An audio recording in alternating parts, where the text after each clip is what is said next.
Hello students, तो आज अपने देखेंगे पैराथायरॉयड ग्रंथि के बारे में। यह कहाँ पाई जाती है।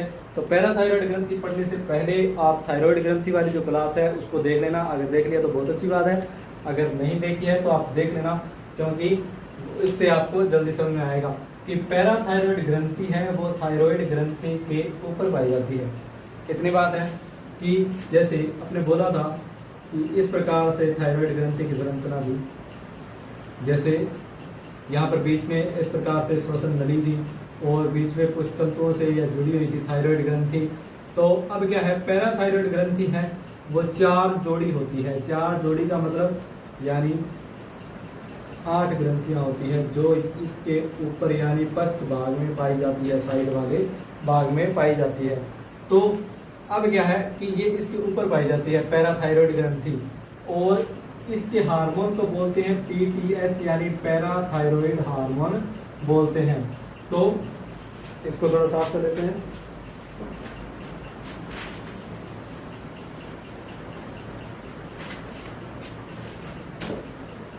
पहली बात तो पैराथायरॉयड ग्रंथि कौन सा हार्मोन स्रावित करती है, पैराथायरॉयड ही। पैराथायरॉयड हार्मोन का स्रावन करती है, पैराथायरॉयड हार्मोन का स्रावन करती है। एक बात क्लियर होगी। अब फिर बाद में कि पैराथायरॉयड ग्रंथि पाई कहाँ जाती है, तो थायरॉयड ग्रंथि की पालियों के पश्च हिस्से में पाई जाती है। थायरॉयड ग्रंथि के की पालियां जो है, जो लोब्स है, पालियों के पश्च हिस्से में पाई जाती है, पश्च भाग में। और ये होती कितनी है, तो ये 4 जोड़ी होती है। 4 जोड़ी का मतलब 4 दूनी 8, और 4 इधर पाई जाती है, 4 इधर पाई जाती है।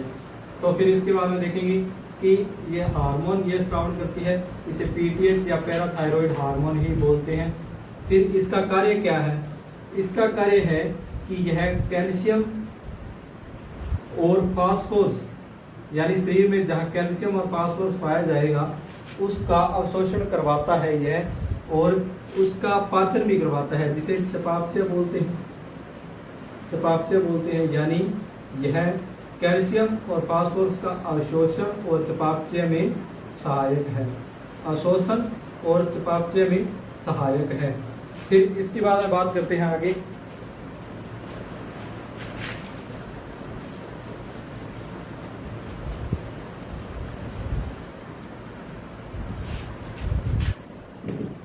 कि अगर यह हार्मोन ना हो तो क्या करेंगे।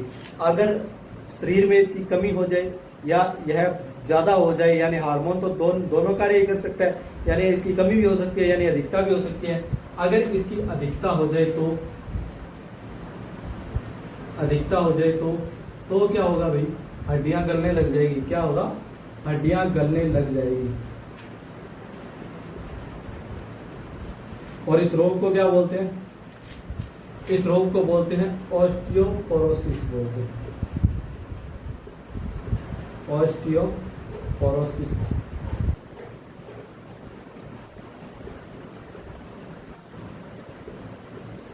और इसके बाद में कि अगर इसकी कमी आ जाए तो कंकाल पेशियां हैं, जो कंकाल पेशी, इनके फैलाव में कमी आ जाएगी। इसमें यानी जो कंकाल पेशियां हैं उनके फैलाव में कमी आ जाएगी। ठीक है, इतनी बात। अब फिर इसके बाद में जो हार्मोन है इसके अन्य कार्य में कि यह कार्य करता कहाँ पर है, कहाँ से यह कार्य करवाता है, तो यानी हार्मोन के कार्य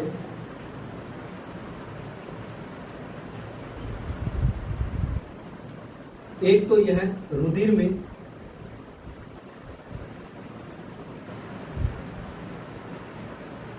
कैल्शियम आयन है, कैल्शियम आयन को यानी बढ़ाता है, यानी बनाए रखता है, या बढ़ाता बोल सकते हैं या बनाए रखता है, इतनी बात है। और फिर क्या है कि यह जो वृक्क होता है, जो वृक्क की नलिकाएं हैं, वृक्क नलिकाओं से यानी उसमें अपशिष्ट पदार्थ जा रहा है वृक्क नलिकाओं में, जैसे यूरिन वगैरह है तो बाहर जा रहा है।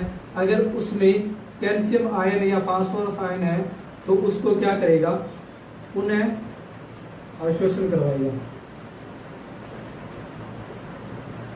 पुनः अवशोषण करवाएगा कौन कार्य करता है, पैराथायरॉयड हार्मोन है वो कार्य करता है। तो यानी अब शरीर में कहीं भी फास्फोरस और कैल्शियम की अगर कमी होती है तो कौन पूर्ति करवाएगा, पैराथायरॉयड जो ग्रंथि है उसका हार्मोन है पैराथायरॉयड, वो इसको पूर्ति करवाएगा। तो आज की क्लास में इतना ही। पैराथायरॉयड ग्रंथि के बारे में हमने पढ़ लिया है, कोई ज़्यादा हार्ड थी नहीं है। और इसके जो 2 रोग हैं वो थोड़े इंपॉर्टेंट हैं।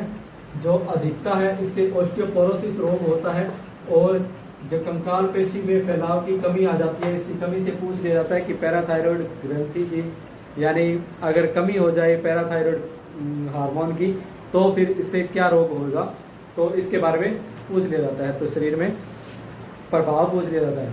तो आज की क्लास में इतना ही। धन्यवाद। अगर आपने क्लास देखी है, अगर आपको अच्छी लगी है तो लाइक ज़रूर कर देना।